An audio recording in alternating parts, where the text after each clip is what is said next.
Hello everyone. Today we would be discussing the format of letter to the editor. So now this is a part of an official letter which comes in the exams of almost all the classes from 6th to 12th actually. So it is a very important writing section topic. So in the very beginning you will write sender's address. Sender's address means the person who is writing the letter, that person's address. In most of the cases it is very much prescribed in the question paper what the person, who the person is and what's the address of that same person, so you will write that only. But if somehow the address is not given in the question paper, then you are not supposed to write your own personal address. You will simply write ABC XYZ. Now you must be thinking that why I have written the address in two lines, because for example you are living at A52 Mayur Vihar, New Delhi, so you have to write A52. I will write it down over here. This is just for example, like A52 Mayur Vihar, New Delhi. You have to write the address in two lines only. That is the reason I have shown you that if the address is not very much specified in the question paper, then you have to write ABC XYZ. I hope this is very much clear. Then after writing the address in two lines, you will leave a line, then you will write the date. Date should be in this format: DD MM YY. That means you have to write the entire date, or you can write the date in the form of, in the proper by writing the proper spelling of the month. For example, if it is 22nd November, so you will write 22nd November 2024. I hope this would be very clear to everyone. Now after writing the date, again you will leave a line, then you will write receiver's address. Receiver's address is the editor's address, not the home address of the editor, of course not, but the address in which newspaper he is the editor of.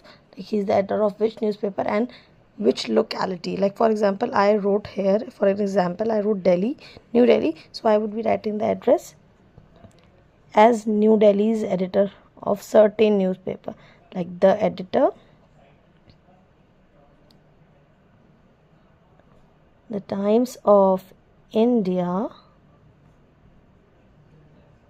New Delhi. You have to write the address of the receiver, that means the editor's address, in three lines only. Now after writing it, again you will leave a line, then you will write salutation. Salutation is respected sir or respected madam, because we are not aware whether the editor of that specific newspaper is a male or a female. Now after writing the salutation, again you would be leaving a line, then you will write subject.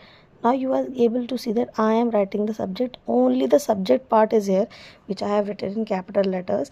That means while you are writing the subject of the letter, you have to write it in capital letters only and in one line. Sorry for the line, it's not straight, but yes, you can write it here in caps, that means in capital letters, and in one line. I hope this is clear. Now some of you might be in that thought that in some schools the teacher intend to explain the format of the letter, in which they tell us that first they have to write the subject and then the salutation. That is also the correct form, and this is also the correct form. CBSE has approved both the forms.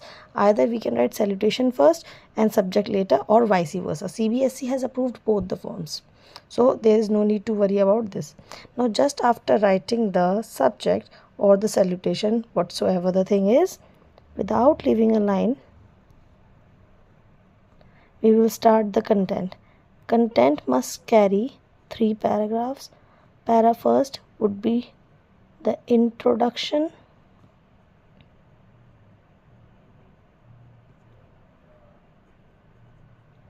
Para second includes causes and effects of the problem, that what are the causes that this problem is spreading nowadays, and what are the effects because of this problem.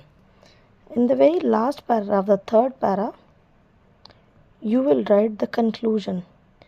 Now conclusion does not involve you asking the editor of the newspaper to do something for you, or to, for example, we are writing about pollution, so you are not going to ask the editor of the newspaper to wipe out the pollution or to do some steps, like take some steps to clean the pollution. No, he will not take any steps to clean the pollution. He can just do one thing, that he can give some space to your article in his prescribed newspaper in which he is the editor. So you are not going to ask the editor of any newspaper that please do this, or please clean the area of my locality, or whatsoever. You're not going to order him. You are just going to request him that he might give you some space, your article some space in his respected newspaper. After writing the conclusion, now without leaving a line, you will write thanking you in anticipation. Thanking you in anticipation means that you are thanking the editor in advance for his gracious time, that he is giving time to your article, so that he is reading your letter. After writing this, you will leave a line. Then you will write yours truly, or yours sincerely, or yours faithfully, or obediently. You can write any of the one out of these 4. You can write any one. After writing this, without leaving a line, you will write the name. Again, name is something that you are not going to write of your own name. The name, either it should be in the question paper, or if it is not, then you will just simply write MNO. With this, the format of the letter is completed. If you want the complete way of writing the content of the letter, please do tell me in the comment section. I'll make a video of that separately. Thank you, everyone.